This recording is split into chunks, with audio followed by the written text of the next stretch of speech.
I was skeptical about it because as a doctor, alam nyo na kung ano na naman niyang ibibigay sa akin na yan. Ano?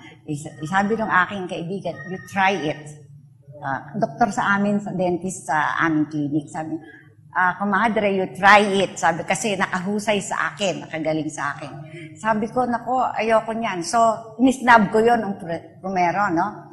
Ngayon, nung hindi na ako makagulapay sa pains, kasi ang aking vertebral column, yung lumbar, 5th and 4th lumbar vertebrae, nag-degenerate, so, naipit yung ugat ko. So, I was in pains, excruciating pain, may sciatica and spondylitis. And sabi ng doktor sa akin, kung hindi maalis ang NSAIDs, no, yung mga steroids, antibiotics, lahat yon, including yung pampatulog na dahil hindi na ako makatulog, ay operahan kita. Sabi gano'n, nako, sabi ko, imagine sa spinal cord yan, no?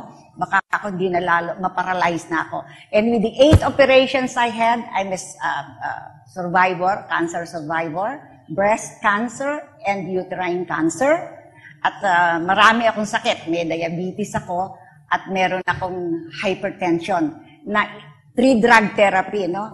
Ngayon, nung napilitan akong inumin ng transfer factor because of desperation, talagang hindi na ako makapag-clinic. Nako, sabi ko, ano na ba itong buhay kong ito? I-wheelchair na ba ako?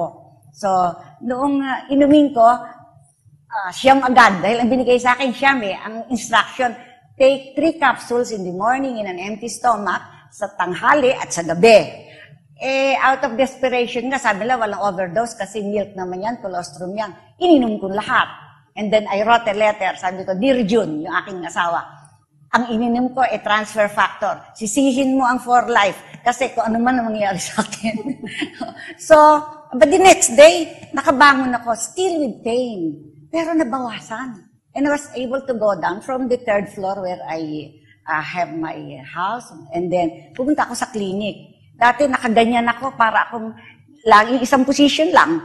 Ngayon, nakakaikot na ako sa clinic. Sabi ko, tawagin mo yung ano na yan, yung nagkukuhan yan, yung mga nagbibigay niyang transfer factor na yun at gusto ko ituloy.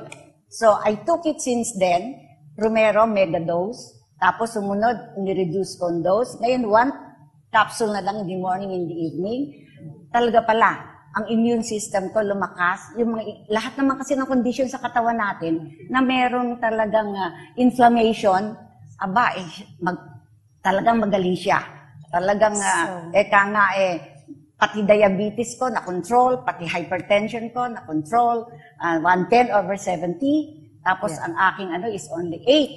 So sabi ko, talagang itutuloy ko ito, and I will recommend it to all my patients, and I even really want doctors, talagang, nila ito, subukan, as an adjuvant therapy. Hindi mo naman hihinto yung ibang gamot Adjuvant therapy sa mga iniinom na gamot. And ako, talagang magaling.